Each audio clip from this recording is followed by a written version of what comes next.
Jadi secara singkat kita baca kembali beberapa hal tersebut. Ada yang menyatakan bahwasanya al-mukhlisu man yaktumu hasanatihi kama yaktumu sayyiatihi. Orang yang ikhlas itu orang yang menyembunyikan amalan kebaikannya seperti dia menyembunyikan amalan keburukannya. Jadi mungkin seperti yang sering kita dengar, bagaimana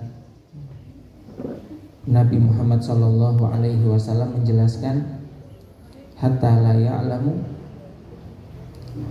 shimaluhu ma yunfiku yaminuhu, sampai tidak tahu tangan kirinya apa yang disedekahkan oleh tangan kanannya.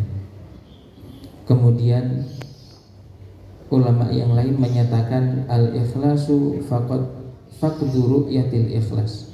Ikhlas itu ketika kita berhasil kehilangan, kita tidak melihat adanya keikhlasan di dalam hati kita.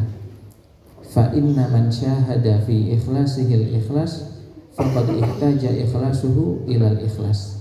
Karena barang siapa yang memandang sudah ada keikhlasan di dalam hatinya, maka sesungguhnya keikhlasannya masih membutuhkan keikhlasan lagi. Jadi maksudnya di sini adalah kita tidak bisa menilai kita sudah ikhlas atau belum. Yang bisa kita lakukan adalah selalu mengusahakan di dalam hati kita hadirnya keikhlasan.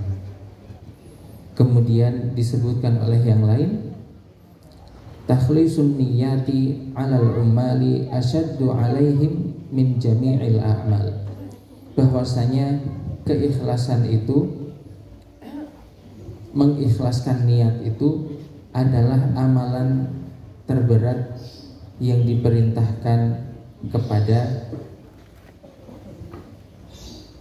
mukallaf, kepada hamba-hamba Allah Subhanahu wa ta'ala. Kemudian yang terakhir adalah ikhlasu sa'ah najatul abad. Jadi keikhlasan satu sejenak saja itu bisa menyelamatkan kita selamanya kelak di hari akhir. Walakinnal ikhlas aziz. Akan tetapi sesungguhnya ikhlas itu sangatlah berat.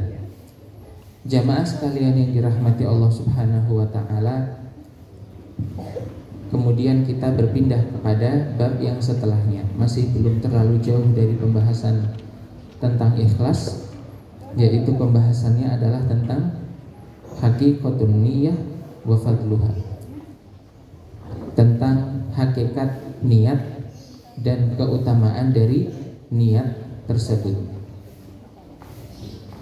Sebelumnya apa itu niat? Di sini penulis menjelaskan, an-niyatu laisat qaulul qaili bilisanihi nawaitu. Jadi niat itu bukanlah perkataan seseorang dengan lisannya nawaitu.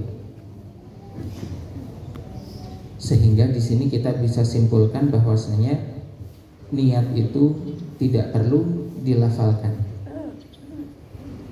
Mungkin jika kita melihat bagaimana pelafalan niat itu banyak terjadi di sini, di negeri kita, maka sebenarnya adalah ada sebuah madhab yang menyatakan bahwasanya melafalkan niat itu dianjurkan ketika melafalkannya bisa membantu untuk meluruskan niat. Jadi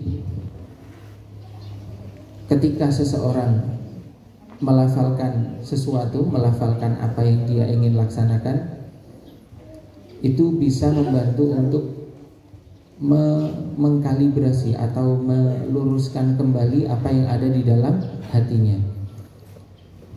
Contohnya ketika mungkin kita mau melaksanakan sholat, kita berkata dengan lirih kepada diri kita sendiri, jadi tidak perlu sampai bersuara dengan lantang. Ya Allah, saya berniat melaksanakan sholat subuh ikhlas kepadamu. Jadi dengan kita melafalkannya, niat kita melakukan hal tersebut adalah membantu hati kita supaya lebih lurus, lebih benar niatnya. Nah, itu adalah tujuan dari mazhab yang menyatakan bahwasanya disarankan untuk melafalkan niat jika itu membantu meluruskan niat yang ada di dalam hati. Tetapi ketika niat itu menggunakan,